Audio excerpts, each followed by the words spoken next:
Dan, better not take the screen down till I'll do it.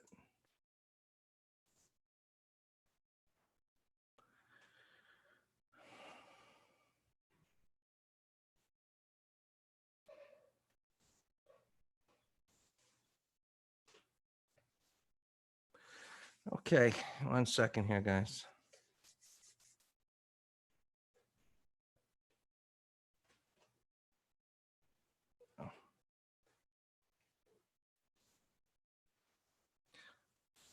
Okay, so this pre-market futures are jiggling around here quite a bit, trying to come back up from this gap lower.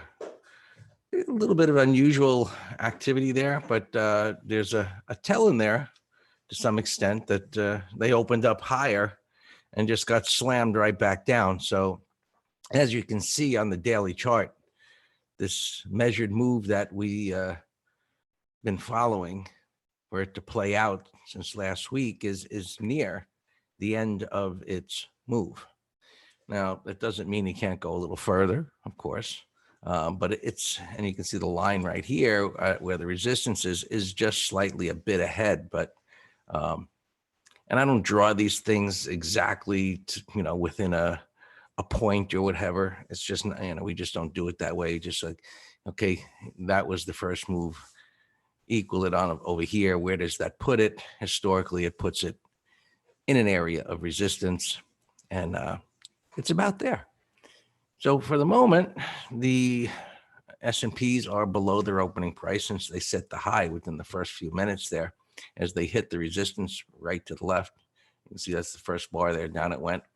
And when you have this next reference point of support close by, we view that as its action is going to be choppy.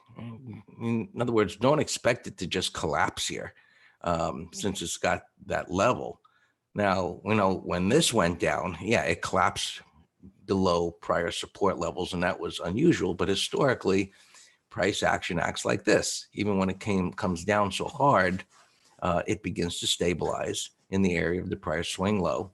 And that's exactly what it did. And now it's beginning to grind higher.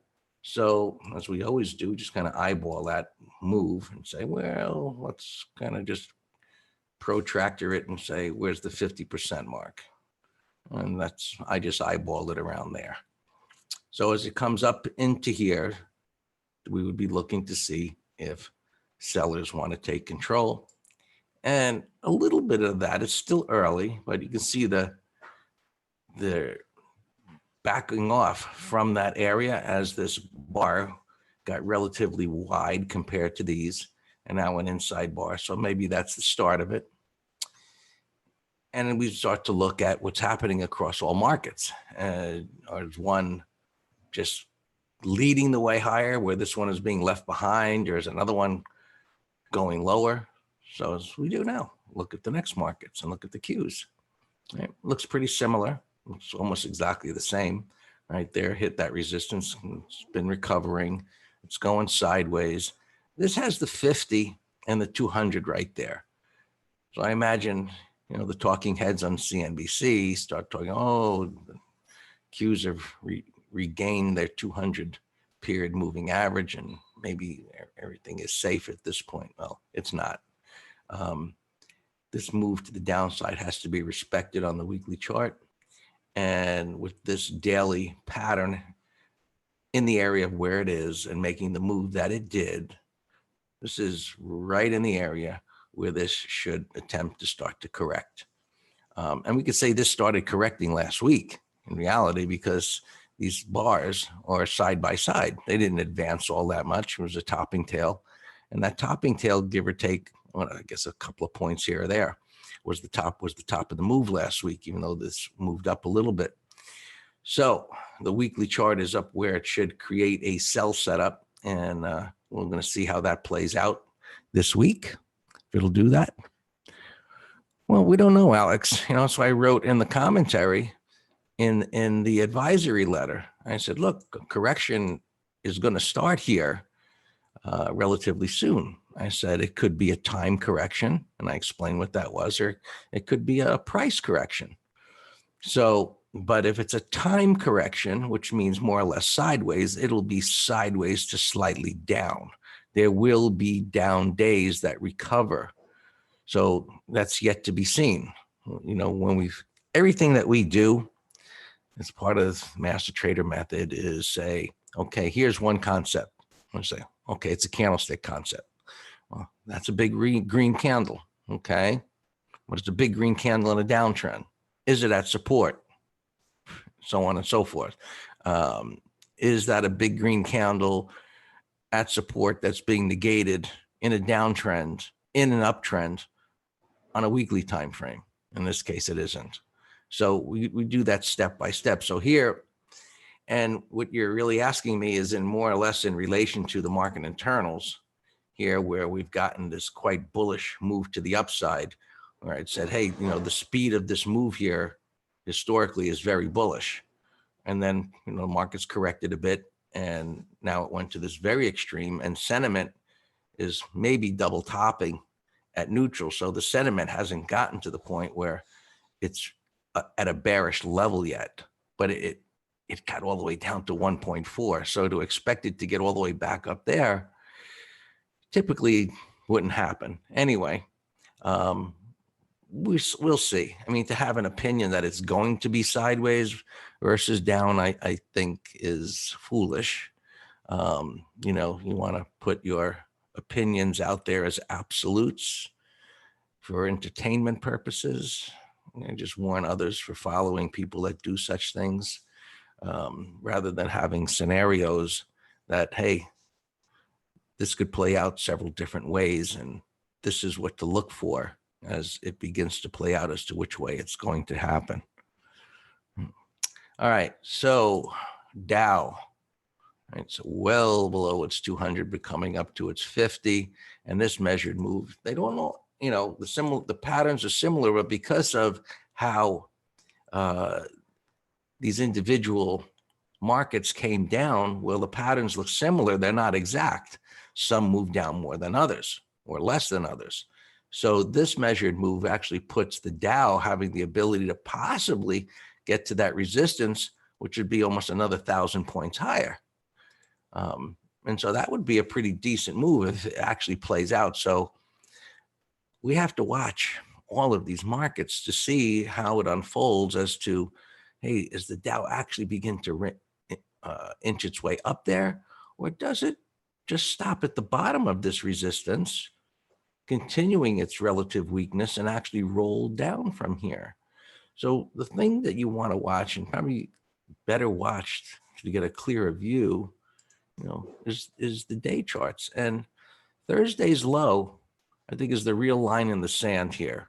You know, a Friday, the first day, just breaking below that, which I guess it's already has, 276. Yeah, give or take. But anyway, that's the significant support right here within this corrective action. Friday's low on pretty much any of these markets, and you can see even more so on the Qs because it's more of a longer base as we look at, well, the higher time frames. So it would be breaking down below here. So that could be a pretty decent dip. Remember, these ranges are big now, so that would be a pretty decent dip. But yet, just like this gap and reversal was a big dip, but it did little harm to the chart pattern because it didn't move deeply into the green bar. And that was kind of, you know, when I said at the time, could this be a red bar ignored? And that's what it turned out to be. And I thought that because it's just common sense. If this red bar ignored had retraced almost all the way down into the green bar, to be ignored and not follow through at all would have been highly unusual. But for this to do what it did then, just barely touching the closing price of the prior bar, not unusual at all. So now as prices move up here, you know, they're just hanging out, and we don't really have a significant break one way or the other. John, I'm just kind of trying to enter green room, but can't. Well, that's because of your name. Your name has blue, and you want to come into the green. But I'll look into that. I'm kidding with you, Bo. But just go through the member area. That's your easiest way to get in there. If your subscription is active, go through your member area. All right, 260. 260. If you have premium at 260, my God, bet the house on it. I don't think so.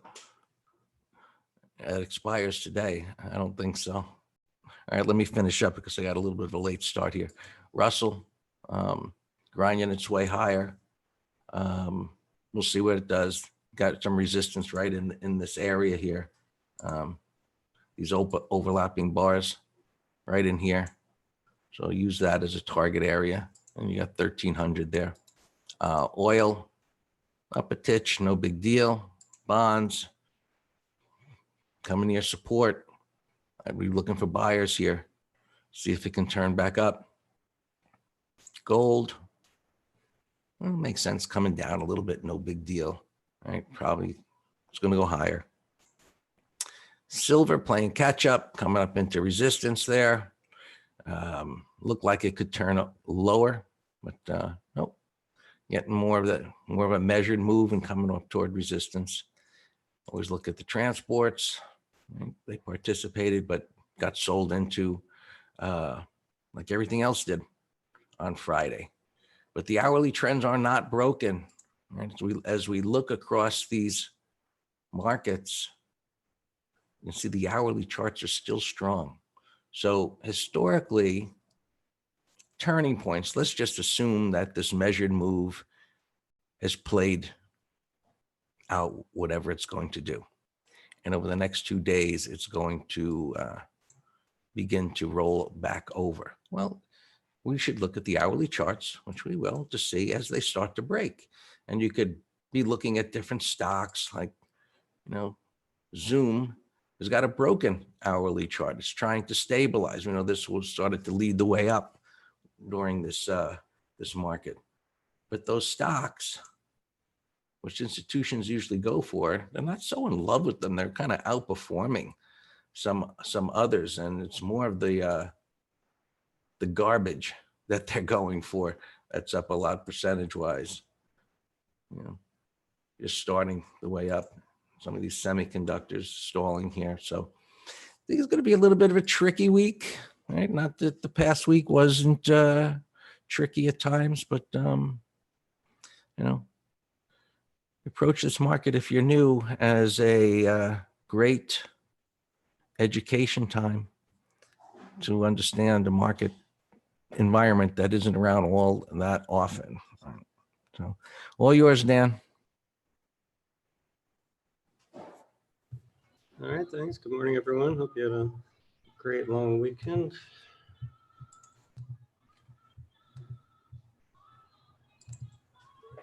I see Jonathan asking about oil. USO actually down, but XLE up, XOP. I'm always making fun of the minimum wage typist on the news channels on news where market's up or down or stocks up or down, and they just fill in the blank. And I saw this headline today: the markets are markets are down because of the disappointing news from the oil cuts, Saudi and Russia from last week. And I'm like, what is this guy talking about? Every oil stock I looked at was up pre-market. So the broader markets are not down because of the oil stocks. I don't know. It's just doesn't make any sense. All right, let's look at opens. We don't have that many, but believe it or not, we have a ton of new ideas in the weekend letters. The swing and options trader, we only have 4 open positions in each letter. ACN, we had naked puts that expired worthless, but we have 1/3 of a long position left. CVS, we're long. Hawaiian Airlines put spread, and I noticed the airlines are popping a little bit this morning. And on Tilray, we have a covered call. It's just neutral right here. In the weekly options trader, we have 3 airlines, and so they're all doing well. We have a put spread on Love, Save, JetBlue.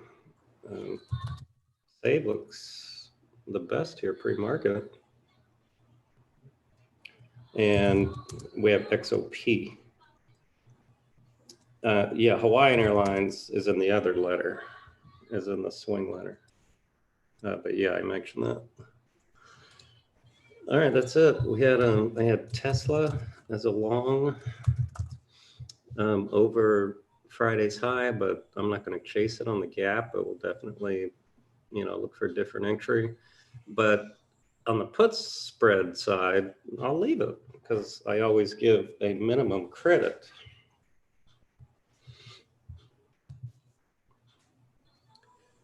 Gel, it's gapping up 10%, but it's gapping up to the high. There's no pattern there. It's a bottoming pattern. Hey, Adele, well, welcome. Adele saying, hey, first day here. Adele, do me a favor and where you're typing to us, hit that little drop down and change it to all panelists and attendees, because otherwise other people don't see your comments. He's saying, I have a question about JDST because I have 70,000 shares. All right. Well, number one, you got to ask me what your question is. Yeah, Dell. Yeah, because otherwise, if I'm answering your question, people are like, well, what's Gibby talking about? And yeah, we're here to learn and trade together. So you got to tell me what your question is, Adele. He says he bought $70,000 worth of shares of this. So you still aren't asking me what your question is. So I'm just going to talk because we're running out of time. But don't forget that drop down. Oh, I'm sorry. Adele, yeah, sorry. All right, so there's absolutely no pattern here of what we teach. Everything we do, I'm a man. Okay, he says he's a man. But Adele, you got to change your drop down, please, so everyone can see. All right, so everything we do is a compelling pattern. No pattern, no trade. This is a daily chart. This was a gap up here and a pullback and a reversal. So that would have been a nice entry. But ever since that, there's no entry on the daily. If you were just trading the 15-minute chart, this would have been a breakout there. But this is a bearish consolidation. And now it's in a, well, this was a deeper tracement. I would have said, well, let's see if it can make a higher low. So you still haven't asked me what your question is, but I got to move on. It's in a downtrend. All I can tell you, I don't know your trading plan or what time frames you were trading, but the daily and weekly look horrible. I based on what we teach, I put the stuff under the pre-market lows. All right, let's continue. Caterpillar here. Rally to resistance, gap and crap, gapping down, cracking pre-market, sell setup on the weekly. So this I like as a 30-minute low short. It's right here. When I'm talking here, whenever we have a holiday, I get messed up on saying last Friday, whatever. So this is Thursday, this is Wednesday. It's right at last Wednesday's low here. But 30-minute low, I like cats. Grub, I saw just selling off pre-market here. Another, reversal at resistance in the declining 50. Had a nice swan dive here, $5 drop already pre-market. So I've got to come back to it. Duncan here was another one, sell setup reversal. And, even though I have a ton of longs, it's like, Greg was saying, look, yeah, we're still going up, but a turn, you know, looks like it's coming soon. So any new longs we give, we're going to be having a tighter trail on them. Duncan here is a bullish gap up, but no pattern except possibly. It's a bullish pre-market chart. Look, that's pretty.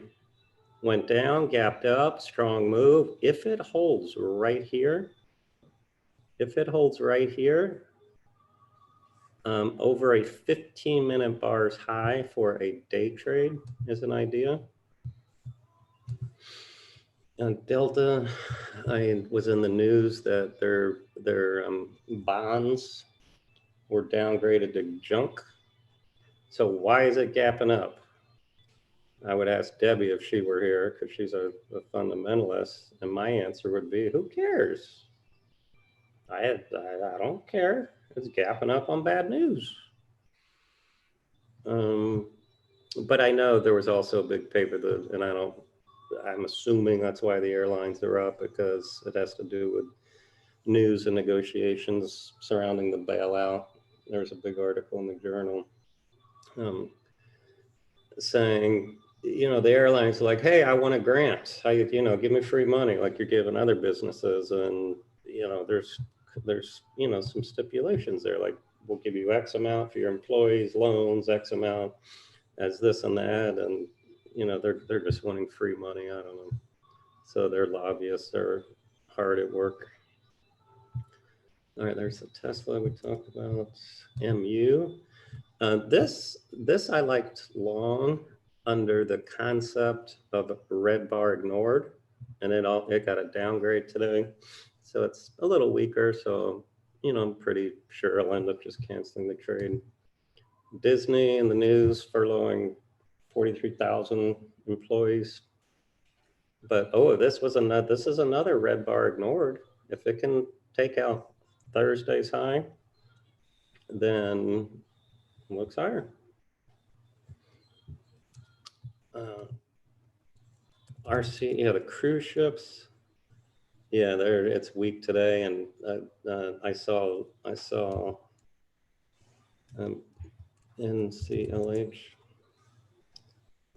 This one actually is looking a little better, but for the pre-market gap. There is an article, both of them are short. I don't know where your entry and stop would be is the problem. But yeah, they're weak. You know, they were beautiful double bottoms. They had a nice move on this initial bounce and then another bounce. You do the percent here, percent move. It was like 50%. It's huge. But I saw in the news that the US is considering banning the cruise ships from our waters until July. I think it's like a cat here dropping again here in the middle. So that's a nice looking short. DXCM, I think, had earnings and it's gapping up. So this is relative strength. This is a 30-minute high setup.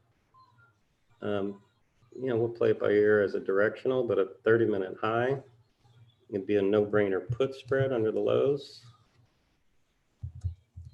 Put that in this little window. There's so many things in the news these days. Macy's said they hired an investment banking firm, Lazard. Oh, earnings 428. Well, then they said something. It's in the news. That's why it's in my chart. Maybe I don't know. Go look. I don't care. Macy's in the news said they were, like I said, hiring an investment banker to try to get some money, but no pattern. WDFC had earnings or announcement. Wow, I do not like the way that trades. Wow, that is an ugly, unpredictable chart. So you just move on.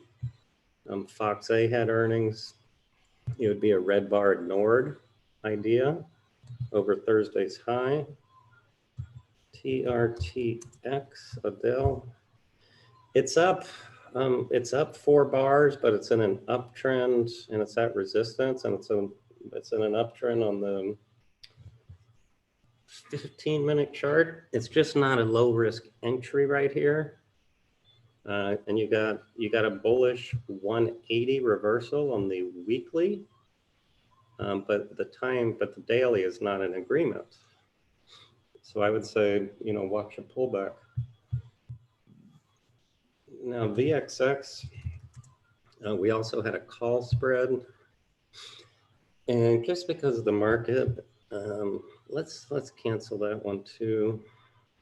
Well, just put it. Actually, no. Let's put it on 30-minute low. So let me give that to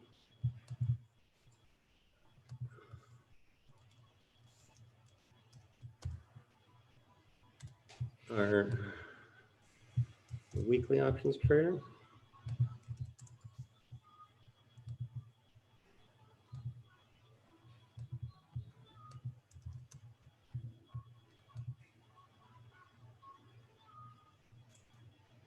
All right, Tim in YouTube's asking about CTSO. Yeah, it is a big gapper. Yeah, I didn't get through all my gappers yet. There's a number of them. And that actually, look right here, it was on my gap list. It's a big gap. It had a bullish pre-market. It does have some room to go. It could go 10, 11, $12, who knows, but you have no low risk entry right here. Even this would, hey, this is, do you all remember when we talked about W patterns? This is a beautiful W pattern right here, pre-market. And then this is a wide range igniting. And this is a bullish 1, 2, 3. So an aggressive entry would have been over that 1, 2, 3 with a stop under the pre-market low, or maybe even, giving it a little more room, whatever. But you'd be chasing right now. But it's strong. And then someone's asking about Tesla. We already went over it. I liked it as a bullish stock and option, but I canceled them because of the big gap. Let me continue here with some of these. All right, jets. All right, jets are coming in now, even though the airlines were strong pre-market. XLE coming in too. But that, I mean, that's a churning uptrend. It's getting extended, so we can still look at individual things. All right, here's some of these COVID stocks, but no pattern. We're X, another beautiful pre-market here. Wow. Well, I say beautiful, but it's still a little hard to trade that. Cat is leaving the station without me. But that was a beautiful bearish pre-market. Look, gap down, unable to bounce. That was one of my favorite setups, but I just didn't want to chase. Uber, I was just looking at possible red bar ignored over Thursday's high. Here's that Sitso that one of you asked about, was on my gap list. ALNY, strong. Here's a DXCM bottom. So over the high is a put spread idea.